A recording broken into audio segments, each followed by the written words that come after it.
What's going on YouTube? Thanks for tuning into the channel. It's your boy Devin Coates. Welcome to Dak Attack. Coming to you with a video here about becoming disciplined. The more I do, the better I do. It's something I noticed like very early in my life, back when I used to wrestle. I would always do better in school during wrestling season as opposed to any other time. And it was generally because I was so busy doing so many things that I couldn't really mess up. I noticed that when I used to wait tables, you make less mistakes when it's a busy night rather than when it's a slow night. When it's a slow night, that's how you're out of rhythm. You mess up. When it's a very busy night, you kind of just rise to the occasion. Your mind is running in these rapid firing. You remember everybody's meal. You kind of know exactly how long they've been sitting there. You like can't afford to make a mistake, so you don't.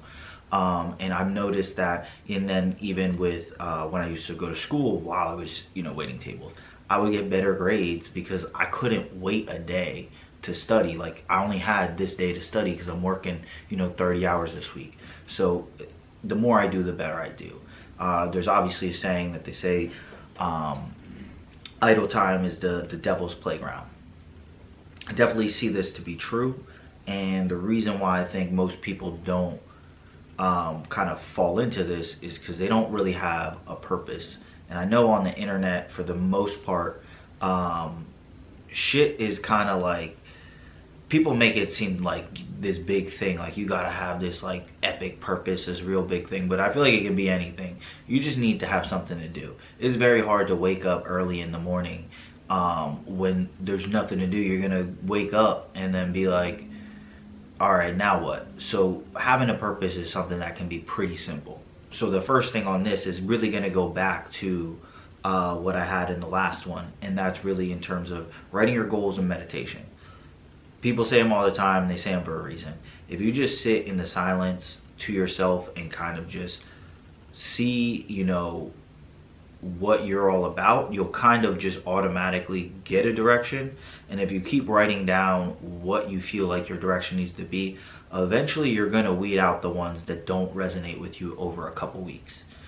So those two things will give you something to kind of grasp on.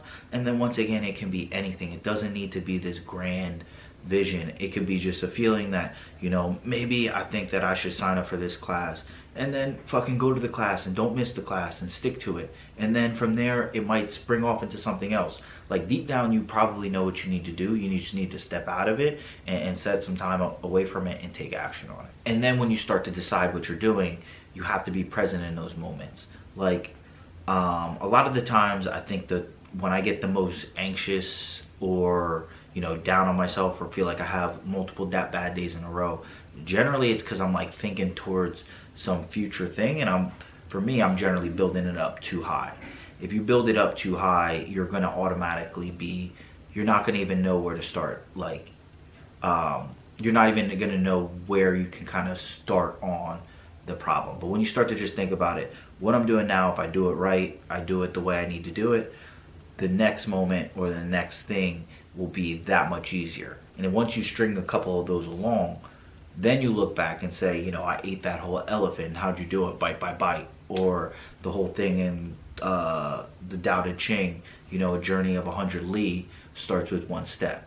That you kind of need to just take those steps and take those steps for real and do those right just to get to that destination. And then when you start to decide what you're doing, you have to be present in those moments. Like a lot of the times, I think that when I get the most anxious or down on myself or feel like I have multiple bad days in a row, generally it's because I'm like thinking towards some future thing, and for me, I'm generally building it up too high.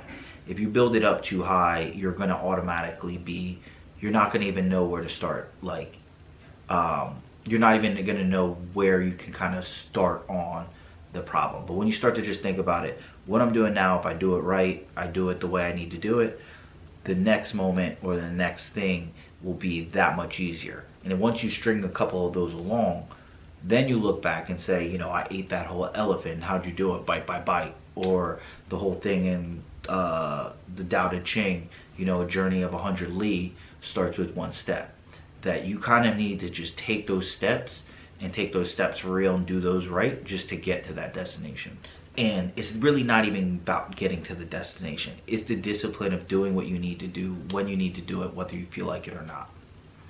The other thing that I want to talk about is addiction on this, because in terms of addiction, so the truth about addiction, most result from boredom, and splitting boredom up into two things that cause the boredom is a lack of focus and running from problems. You know, when you're disciplined and you actually face the things you need to face, and you actually have a direct plan because you've written it out and you've taken the time to think about and be present with yourself and get familiar with what you're really trying to do, what's going to make you feel like you have that peace of mind at the end of the day. You're not going to really have time to be bored because you're going to be moving towards what you need to do. And at the end of this, it all comes back to something that, you know, Jocko Willink, who, if you're watching this, you probably know who the fuck he is, but he says discipline equals freedom. And that's because it allows you to do what you actually want to do.